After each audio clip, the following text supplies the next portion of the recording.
আসসালামু আলাইকুম ওয়া রাহমাতুল্লাহি ওয়া বারাকাতুহু। সম্মানিত উপস্থিতি, আমরা জানব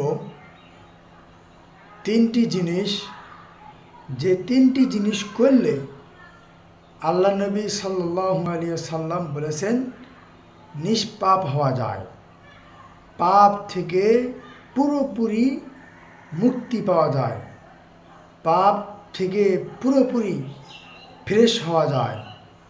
আল্লাহ নবী সাল্লাল্লাহু আলাইহি সাল্লাম আমর বিন আসকে বললেন,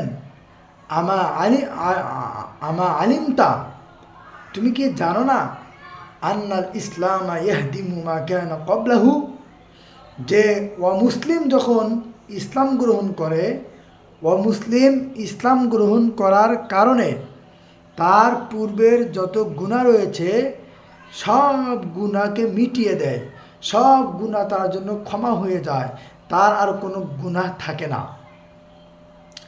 ওয়াইন্নাল হিজরতা তাহদিমু মা কানা ক্বাবলাহা, আর যে ব্যক্তি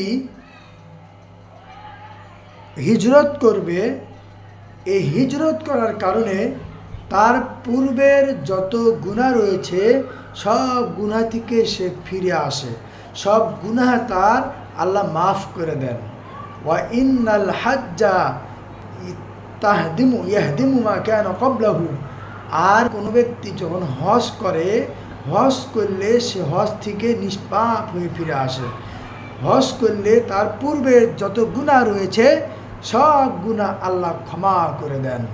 অপর এক হাদিসে আল্লাহ নবী সাল্লাল্লাহু আলাইহি ওয়াসাল্লাম বলেছেন, মান হাজ্জা লিল্লাহি, যে ব্যক্তি আল্লাহর জন্য হজ করবে, ফালাম ইয়ারফুস, হজ করতে গিয়ে কোনো পাপ করবে না, কোনো অশ্লীল কাজ করবে না, ওয়ালাম ইয়াফসুক, কোনো ব্যভিচার করবে না, কোনো অন্যায় কাজ করবে না, কোনো পাপাচার করবে না, রাজা ইয়াউমিন কাওয়ালাদাত উম্মুহু, তার মা তাকে যেভাবে নিষ্পাপ অবস্থায় জন্ম দিয়েছিল সে নিষ্পাপ হয়ে ফিরে আসতে হবে।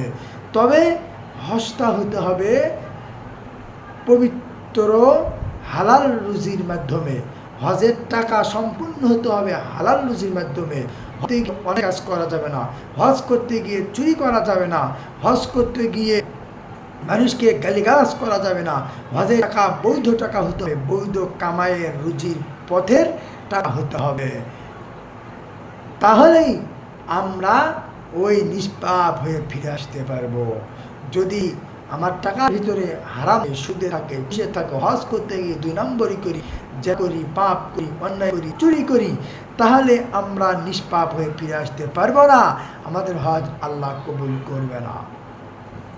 অতএব তিনটি কাজ ইসলাম গ্রহণ করলে মানুষের যত গুনাহ রয়েছে সব মাফ হয়ে যায়, হিজরত করলে মানুষের যত গুনাহ রয়েছে সব মাফ হয়ে যায়, হজ করলে মানুষের যত গুনাহ রয়েছে সব আল্লাহ মাফ করে দেন।